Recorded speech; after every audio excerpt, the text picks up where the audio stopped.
मैं शशिकांत जांगिर आपका स्वागत करता हूं हमारे YouTube channel economics education hub Shashikant sir के चैनल में। आज हम बात करेंगे कक्षा 12वीं की व्यष्टि अर्थशास्त्र की पुस्तक के पाठ नंबर 4 बाजार संतुलन के अगले टॉपिक के बारे में, जिसका नाम है फर्मों की स्थिर संख्या के आधार पर संतुलन। यहाँ पे फर्मों की संख्या क्या रहेगी? स्थिर रहेगी।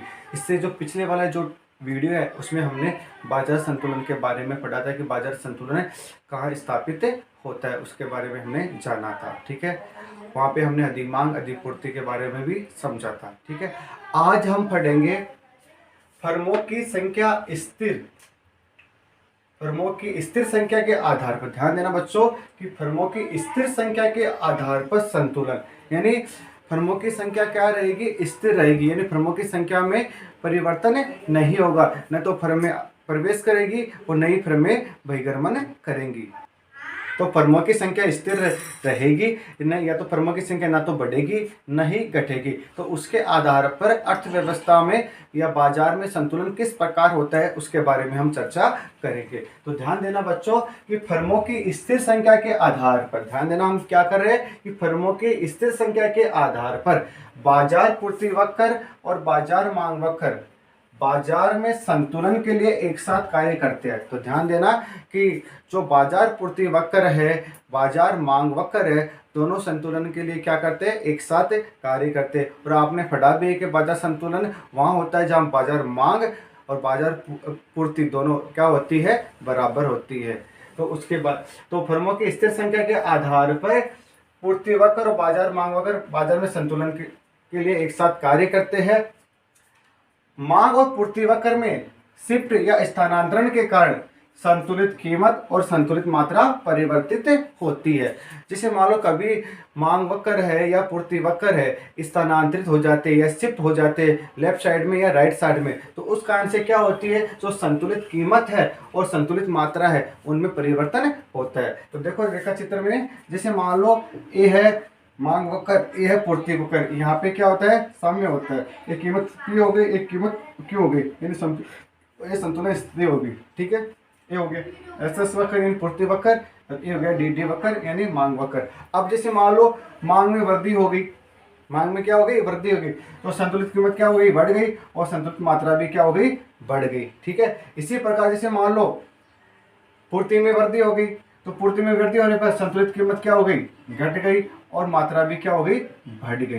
ठीक है, तो आपने देखा है कि जब जो पूर्ति वक्र है या मांग वक्र है दोनों में परिवर्तन हो जाता है तो संतुलित कीमत और संतुलित मात्रा में भी परिवर्तन होता है। तो इस स्थिति को हम समझने के लिए हमारे पास दो स्थितियां हैं और हम क्या करेंगे? उन दो स्थितियों का वर्णन करेंगे। पहली स्थिति होगी अधिमांग की स्थिति। ध्यान देना बच्चों कि पहली स्थिति कौन सी होगी? अधिमांग की स्थिति होगी। यदि बाजार में अधिमांग है, ध्यान देना बच्चों, तो कुछ उपभोक्ता वस्तु प्राप्त करने में पूर्ण असमर्थ है या इससे अपर्याप्त मात्रा में प्राप्त कर पाते हैं तो कीमत चुकाने में तत्पर होंगे। ध्यान देना बच्चों कि अभी कौन सी स्थिति है? अधिमांग की स्थिति है। तो इसमें क्या होगा? जो कुछ उपभोक्ता है वस्तु को प्राप्त करने में पूर्ण असमर्थ है या इसे अपर्याप्त मात्रा में प्राप्त कर पाते तो वह अधिक कीमत चुकाने में तत्पर होंगे। तो देखना रेखा चित्र के माध्यम से बहुत अच्छे से समझ में आएगा आपके बच्चों। जैसे मान लो संतुलन बिंदु है ई, ध्यान देना बच्चों, एक कीमत हो गई ओपी और मात्रा हो गई ओक्यू। ठीक है, मैंने क्या बताया? अधिमांग की स्थिति। तो अधिमांग में क्या होता है? कीमत घट जाती है, तो ए बन गया अधिमांग की स्थिति। ठीक है, ये बिंदु हो गया ए और ये बिंदु हो गया बी। ठीक है, यहाँ मात्रा होती है Q1 और यहाँ मात्रा होती है Q2। समझना बच्चों। तो सप्लाई कितनी हो रही है? यहाँ पूर्ति कितनी हो रही है चित्र में? OQ1 के बराबर। ठीक है ना, और मांग कितनी हो रही है? OQ2 के बराबर। तो अधिमांग कितनी हो गई? अधिमांग हो गई Q1 और Q2 के बराबर। अब आप समझना कि कैसे क्या है कि जैसे मान लो कभी कभी क्या होती है, सप्लाई कम होती है यानी पूर्ति कम होती है और उपभोक्ता क्या करता है, उस वस्तु की अधिक मांग करता है। तो इस स्थिति में क्या होता है, जो उपभोक्ता जिसे वो वस्तु चाहिए तो वो क्या करेगा, उसकी अधिक कीमत देने के लिए तैयार हो जाएगा। जैसे आपने देखा है कोरोना काल के अंदर क्या हुआ था कि वस्तु की पूर्ति क्या हो गई थी, एकदम से बंद हो गई थी और उपभोक्ता क्या था, उस वस्तु का आदी था।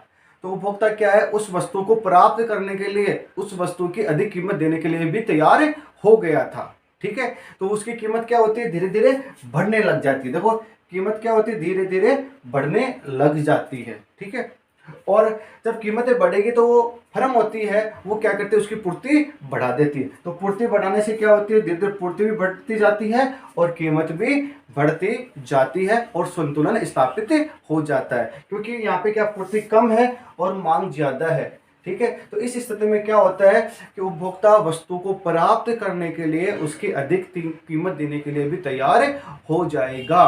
तो इस स्थिति में क्या होगी, वस्तु की कीमत तो बढ़ेगी और पूर्ति भी बढ़ने लग जाएगी और वापस एक बिंदु पर क्या हो जाएगा, संतुलन स्थापित हो जाएगा। तो देखो यदि बाजार में अधिमांग है तो उपभोक्ता जो वस्तु प्राप्त करने में पूर्ण असमर्थ है या इसे अपर्याप्त मात्रा में प्राप्त कर पाते हैं तो वे अधिक कीमत चुकाने में तत्पर होंगे। मैंने अभी आपको बताया है कि जैसे कोई चीज ब्लैक में मिल रही है, ठीक है, पूर्ति स्टॉक क्या हो गया, पूर्ति कम हो गई, आगे से वस्तु आ नहीं रही है, अब ब्लैक में मिल रही है, तो उपभोक्ता क्या करेगा, उसकी अधिक कीमत देने के लिए भी तैयार हो जाएगा। तो कीमत क्या हो जाएगी, धीरे धीरे उसकी बढ़ने लगे। तो इससे क्या होती है, बाजार की कीमतें में वृद्धि होगी। ठीक है, कोई चीज ब्लैक में मिल रही है तो क्या होता है, उसकी कीमत क्या होती है, धीरे धीरे बढ़ने लग जाती है और मांग मात्रा में गिरावट आने लग जाती है। आपको पता है कि जैसे मान लो कोई वस्तु है, उसकी कीमत बढ़ रही है तो उसमें क्या होती है, धीरे धीरे मांग में क्या आने लग जाती है, कमी आने लग जाती है। ठीक है, आपको पता है जब कीमत बढ़ती है तो मांग में कमी होने लग जाती है। तो इससे क्या है, मांग मात्रा में गिरावट आती है और पूर्ति मात्रा में वृद्धि होने लग जाती है। कि आपको पता है कि कीमत जैसे जैसे बढ़ेगी वैसे वैसे क्या होगी, पूर्ति भी बढ़ेगी और जिससे संतुलन उस बिंदु पर होगा जहां फर्म द्वारा विक्रय करने की इच्छित मात्रा और उपभोक्ता द्वारा खरीदी जाने वाली इच्छित मात्रा बराबर होती है। यानी फर्म उस वस्तु की जो इच्छित मात्रा है उसकी पूर्ति करती है और उपभोक्ता क्या करता है, उसको प्राप्त करने की इच्छित मात्रा है वो दोनों क्या होती है, बराबर होती है। तो इस स्थिति में क्या होगा, फर्म को संतुलन स्थापित होगा। तो बच्चों आपकी चीज समझ में आ गई होगी। ठीक है, अब हम बात करते हैं दूसरी स्थिति के बारे में। अब हम बात करते हैं स्थिति 2, अधिपूर्ति के बारे में। अधिमांग के बारे में हमने पढ़ लिया है कि जब फर्मों की संख्या स्थिर रहती है तो अधिमांग होती है, तो उस स्थिति में फर्म संतुलन किस प्रकार स्थापित होती है इसके बारे में हमने जान लिया। अब हम जानेंगे कि जब अधिपूर्ति की स्थिति होती है तो फर्म किस प्रकार अपना संतुलन स्थापित करती है, उसके बारे में हम जानेंगे। तो जब बाजार में अधिपूर्ति होती है, ध्यान देना बच्चों, जब बाजार में अधिपूर्ति की स्थिति होती है तो फर्म अपनी इच्छित मात्रा विक्रय करने में असमर्थ होती है। यानी जो फर्म होती है वह अपनी जो इच्छित मात्रा है उसको विक्रय करने में, उसको बेच पाने में असमर्थ होती है। किस प्रकार होती है, देखना बच्चों, रेखा चित्र से आपको बहुत अच्छी से समझ में आएगा कि जैसे मान लो यह है संतुलन स्थिति, संतुलित कीमत होगी ओपी और संतुलित मात्रा हो गई ओक्यू। अब हमने किसका अध्ययन कर रहे हैं, जब अर्थव्यवस्था में या बाजार में अधिपूर्ति की स्थिति होती है तो अधिपूर्ति में कीमत क्या हो जाती है, बढ़ जाती है और बढ़कर क्या होगी, P1 हो गई। तो कीमत बढ़ गई। ठीक है, तो कीमत बढ़ने पर ये जो मात्रा है, जैसे मान लो ये SS वक्र है और ये DD वक्र है। ठीक है, तो कीमत मात्रा कितनी हो गई, Q1 हो गई और यहाँ पर Q2 हो गई। ये बिंदु हो गया C और ये बिंदु हो गया D और ये बिंदु हो गया E। तो समझना बच्चों कि जब अधिपूर्ति की स्थिति होती है, ध्यान देना बच्चों, अधिपूर्ति की स्थिति होती है तो उसमें पूर्ति रेखा चित्र में कितनी है, OQ1 के बराबर, OQ1 के बराबर है, जबकि मांग क्या है, OQ2 के बराबर, OQ2 के बराबर क्या है, मांग है। और अधिपूर्ति कितनी हो गई, Q2 Q1। Q2 Q1। देखो मैंने रेखा चित्र में सब बता दिया है।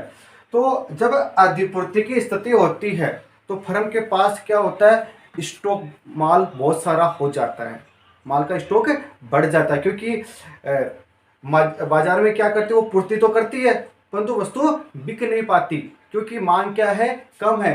तो ऐसी स्थिति में क्या करती है फर्म, अपनी जो इच्छित मात्रा पर जो उत्पादन बेचना चाहती है वो बेच नहीं पाती है। ठीक है, जैसे मान लो किसी फर्म के पास स्टॉक बहुत सारा पड़ा है, ठीक है, और वो माल बेचना चाहती है परंतु वो मार्केट में क्या है, उसकी मांग है नहीं, तो वो क्या करेगी, कीमत को धीरे धीरे घटाएगी।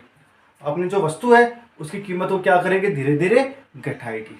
तो धीरे धीरे घटाने से क्या होता है, पूर्ति तो कम होती जाती है और मांग बढ़ती जाती है। आपको पता है कि जैसे जैसे कीमत, वस्तु की कीमत वो घटाएगी वैसे वैसे क्या होगी, मांग बढ़ेगी और पूर्ति कम होती चली जाएगी। तो ये निरंतर चलता रहता है, ये वहां तक चलता रहेगा जब तक कि वस्तु की बाजार मांग और बाजार पूर्ति दोनों बराबर नहीं हो जाती।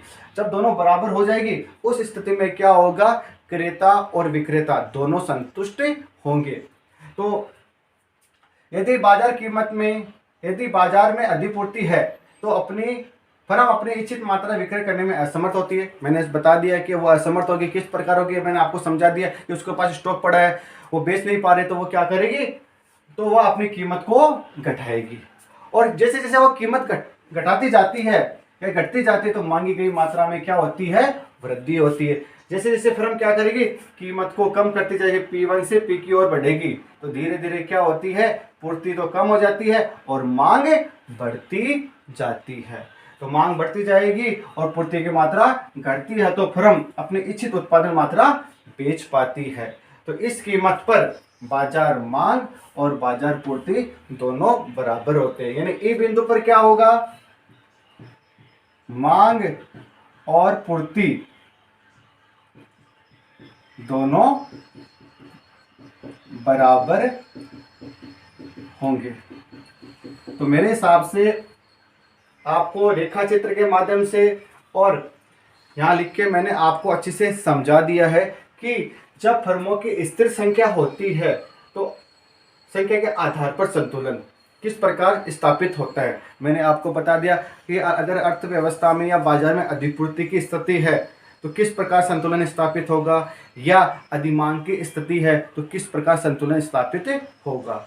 ठीक है, तो बच्चों मेरे हिसाब से टॉपिक इम्पोर्टेंट है और आपके समझ में भी आया होगा। ठीक है, तो मैं आशा करता हूँ कि आपके समझ में आया होगा। ठीक है, अगर हमारा ये वीडियो अच्छा लगा तो हमारे चैनल को सब्सक्राइब कीजिए, अपने दोस्तों के साथ अधिक से अधिक शेयर कीजिए और लाइक कीजिए। धन्यवाद।